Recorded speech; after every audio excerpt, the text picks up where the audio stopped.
వంద జల వరి సాగు కలిదిండి నిలయం ఈ నేలపైకి రైతు బాంధవుడికి స్వాగతం, స్వర్ణాంధ్ర స్థాపకుడికి స్వాగతం. ఏలూరు జిల్లా ఘన చరితలు గల హేలాపురి ఈ జిల్లాకు స్వాగతం, సుస్వాగతం. నిరంతర శ్రామికులు, నిత్య కృషి వల్లరు, స్వర్ణాంధ్ర స్థాపకులు, గౌరవనీయులు ఆంధ్రప్రదేశ్ రాష్ట్ర ముఖ్యమంత్రి వర్యులు శ్రీ నారా చంద్రబాబు నాయుడు గారికి స్వాగతం, సుస్వాగతం. నవయుగమేధో సైనికుడా, సమయము తెలియని సేవకుడా, యువనవ్యాంధ్రకు ప్రగతిని చూపర సాధకుడా, వైతాళికుడా.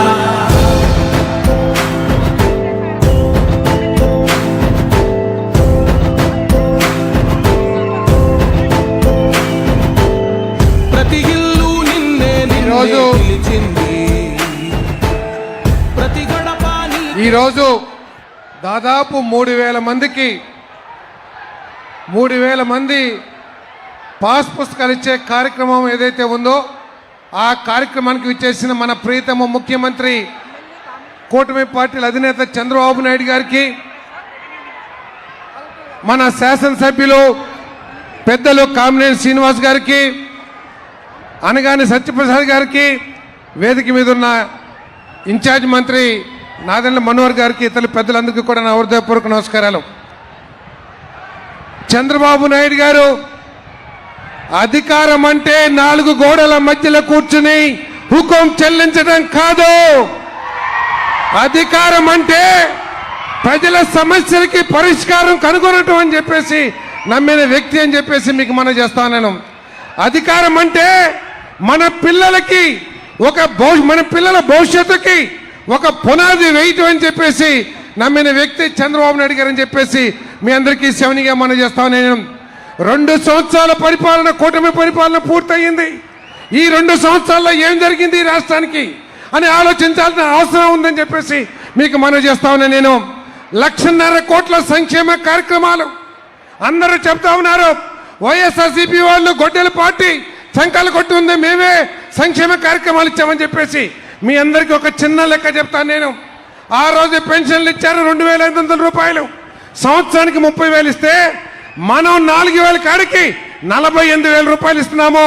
18,000 రూపాయలు ఆ ప్రభుత్వం కంటే సంవత్సరానికి ఎక్కువ ఇస్తున్నామని చెప్పేసి మనం చేస్తాను. నేను అదేవిధంగా ఆ గొడ్డెల పార్టీ మాట తప్పి మడమ తిప్పి అందరికీ అమ్మ ఒడిస్తానన్న ఆ పార్టీ ఆఖరికి చేతులు ఎత్తేసి కేవలం ఒక పిల్లవాడికి మాత్రమే ఇచ్చారు. ఆ పథకం కింద మనం మరో 13,000 రూపాయలు అదనంగా ఇస్తున్నామని చెప్పేసి మనం చేస్తాను. ఈ విధంగా 37,000 రూపాయలు మరి గత ప్రభుత్వం కంటే సంవత్సరానికి మనం ప్రతి పేదవాళ్ళకి కూడా ఇస్తున్న విషయాన్ని మనందరం కూడా గుర్తించాలని చెప్పేసి మనం చేస్తాను.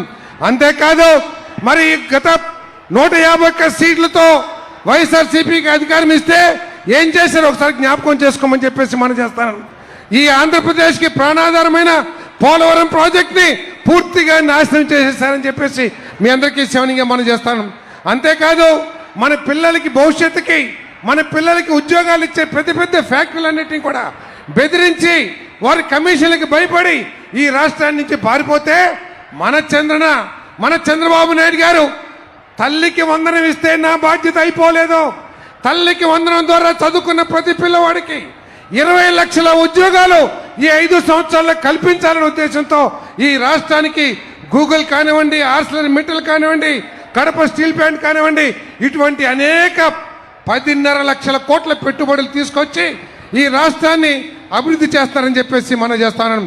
కానీ గత ప్రభుత్వం ఈరోజు ఒక బాధ్యత కలిగిన ప్రతిపక్షంగా వ్యవహరించాల్సిన గొడ్డెల పార్టీ ఈరోజు రాష్ట్రంలో రౌడీజాన్ని, గంజాయి బ్యాచ్ల్ని మరి ఎంకరేజ్ చేసి ఈ రాష్ట్రంలో కులాల మధ్య, మతాల మధ్య తగాదాలు పెట్టి ఒక విధ్వంసపూరితమైన వాతావరణాన్ని తీసుకొస్తారని చెప్పేసి మీ అందరికీ మనవి చేస్తాను. ఈరోజు గొడ్డెల పార్టీ ఒకటి ఆలోచన చేస్తుంది, ఎవరిని చంపినా కేసులు ఉండకూడదు, ఎవరిని కిడ్నాప్ చేసినా కేసులు ఉండకూడదు, ఏం చేసినా కేసులు ఉండకూడదు అంటున్నారు. ఒకవేళ చట్ట ప్రకారం మొన్న చూసాం మన పలాసలో ఒక పేద గొర్రెల కాపరిని చంపేస్తే మరణానికి కారణమైన ఆ పార్టీ నాయకుడిని సాక్ష్యాలు తారుమారు చేస్తే వారి మీద చట్టపరమైన చర్యలు తీసుకుంటే వారు జగన్మోహన్ రెడ్డి గారు ర్యాలీ పెట్టుకుని వెళ్ళి వారికి సపోర్ట్ చేస్తారు.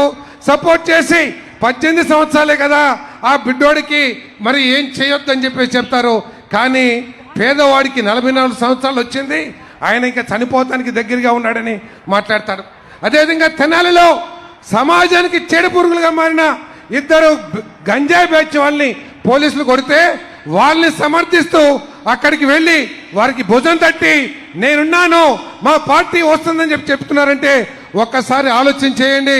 ఆ వైఎస్ఆర్ పార్టీ, గొడ్డల పార్టీ ఎటువంటి వాతావరణాన్ని ఈ రాష్ట్రంలోకి తీసుకురావాలి అని అనుకుందో మీ అందరూ కూడా ఆలోచించాలని చెప్పేసి మనం చేస్తూ ఇప్పుడు మన ప్రీతమ శాసనసభ్యులు, మీ అందరి ప్రీతమ శాసనసభ్యుడు మన శ్రీనివాస్ గారు మాట్లాడతారు. ధన్యవాదాలు సార్. జలసాగు వరి సాగుకు నిలయమైన కైకలూరు నియోజకవర్గ శాసనసభ్యులు కామినేని శ్రీనివాస్ గారిని స్వాగతోపన్యాసం చేయవలసిందిగా కోరుతూ ఉన్నాం.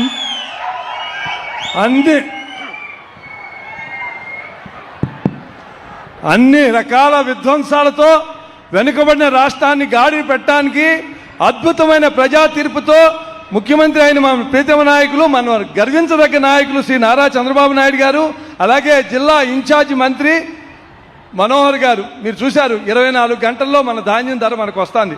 అలాగే ఎన్నో సివిల్ సప్లైస్ తీసుకొచ్చారు. అలాగే జిల్లా మంత్రి అయిన సోదరులు పాసాద్ గారు, అలాగే సీఎం గారి డైరెక్షన్స్లో ఒక కుటుంబ సభ్యుడిలాగా ఈ రెవెన్యూ విషయాలన్నీ పరిష్కారం చేసిన సోదరుడు రెవెన్యూ మినిస్టర్ అనగాని సత్యప్రసాద్ గారికి, అలాగే ప్రతి జీవోలోనూ ట్రాన్స్పరెంట్గా పనిచేసి ఇంత త్వరగా చేసి పెట్టిన సిఎస్ సాయి ప్రసాద్ గారికి, సిసిఎల్ఏ జయలక్ష్మి గారికి, కలెక్టర్ వెట్రిసెల్వి గారికి, అలాగే అడిషనల్ సిసిఎల్ఏ మురళీ గారికి, వెట్రిసెల్వి గారికి, అభిషేక్ గౌడ్ గారికి, ఇక్కడ పెట్టిన సంటి గారికి, ఎమ్మెల్యేలకి, ఆప్కాబ్ చైర్మన్కి అందరికీ నమస్కరిస్తూ ఇక్కడికి ఇంత పెద్ద వచ్చిన, స్వచ్ఛందంగా వచ్చిన ఇంతమంది కూటమి నాయకులకి, మహిళా తల్లులకి అందరికీ నమస్కారం తెలియజేస్తూ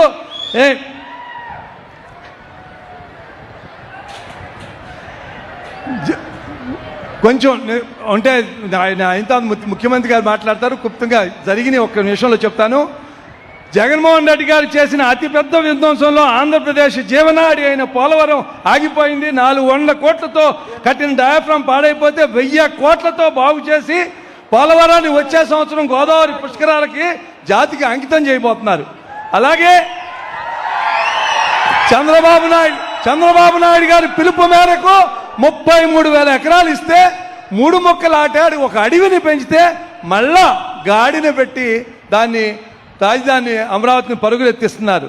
మొన్న పార్లమెంటులో అమరావతి బిల్లు చేస్తే దేశంలో ఉన్న అన్ని పార్టీలు సపోర్ట్ చేస్తే ఒకే ఒక పార్టీ, గొడ్డలి పార్టీ, ఈ రాష్ట్రానికి వినాశనకరమైంది, దాన్ని అమరావతిని వ్యతిరేకించింది. అలాగే మీ తల్లిదండ్రులు మీకు ఇచ్చి మీరు కష్టపడి కొనుక్కున్న పొలాలు ల్యాండ్ టైటిలింగ్ యాక్ట్ అని, జాయింట్ ఎల్పీలని 22A క్రియేట్ చేసి గుట్టలు, పొలాలు, అడవులు, ఫారెస్ట్లు కాకుండా దాదాపు 1,60,00,000 ఎకరాలు ప్రభుత్వం రైతుల్ని కన్ఫ్యూజన్లో పెట్టింది, ప్రయత్నం చేశారు. ఎంత పెద్దదంటే పోలవరం ఒక చోట ఉంది, ఆయన కాన్సన్ట్రేట్ చేసి పెడుతున్నారు. అలాగే అమరావతి, కానీ ఇది రాష్ట్రం అంతా ఉంది విధ్వంసం, ఆర్థిక విధ్వంసం అనేది రాష్ట్రం అంతా ఉంది. అంత సమర్థవంతుడు నాయకుడు కూడా ఏడాది కాలం పడుతుంది అంటే ఎంత చేశారో ఒకసారి. అలాగే ఈ ప్రభుత్వం యొక్క గొప్పతనం 80 ఏళ్ల నుంచి పరిష్కరించకుండా కలిదిండిలో ఉన్న మిలిటరీ భూములు 1900 ఎకరాలు, రంగనాయకుల స్వామి 500 ఎకరాలు, గురవాయిపాలెంలో 70 ఎకరాలు, భాస్కరరావుపేటలో 180 ఎకరాలు, వైవాకులో ఫ్రీడమ్ ఫైటర్స్కి ఇచ్చిన 900 ఎకరాలు, ఉనికిల్లో ఉన్న 200 ఎకరాలు, గౌరవ ముఖ్యమంత్రి గారి డైరెక్షన్లో రెవెన్యూ మంత్రి సహకారంతో సిఎస్ఆర్, సిసిఎల్ఏ గారు, కలెక్టర్ గారు, అందరూ జాయింట్ కలెక్టర్ గారు 1 గంట 40 నిమిషాలు మీటింగ్ పెట్టి ఒక రూట్ మ్యాప్ రిజాల్వ్ చేయడానికి ఒక రూట్ మ్యాప్ ఇచ్చారు. అందరినీ అభినందిస్తున్నాను. ఇప్పటికే 5 జీవోలు ఇచ్చారు, 2,800 ఎకరాలకు ఇచ్చేశారు. నిన్న ఆదివారం ఉదయం 2,100 ఎకరాలకు జీవో ఇచ్చారు. ఇంతమంది జీవితాలకి శాశ్వతంగా మేలు చేసిన మన సీఎం గారిని కైకలూరు నియోజకవర్గ ప్రజలందరి తరఫున కృతజ్ఞతలు తెలియజేస్తున్నాను. దీనిలో గర్వంగా చెప్తున్నాను, ఒక గొప్ప విషయం. ఎవ్వరికి ఒక్క రూపాయి ఖర్చు లేకుండా హక్కులు కల్పించిన సీఎం గారికి, రెవెన్యూ మినిస్టర్ గారికి, రెవెన్యూ డిపార్ట్మెంట్ సిఎస్ గారికి, అందరికీ వాళ్ళు నాకన్నా చిన్నాళ్ళు అయిపోయారు వయసులో, లేకపోతే పాదాబంధనం చేయాలి. అలాంటి మంచి కార్యక్రమం చేశారు. ఒక్క రూపాయి ఖర్చు అవ్వాలి. ఎవరిని అడిగితే చెప్పండి, ఒక్క రూపాయి ఖర్చు. గత పాలకులు వ్యక్తిగత లాభం కోసం ఆ కలెక్టర్ గారిని వెళ్ళి అడిగితే ఇది సాధ్యం కాదన్నారు.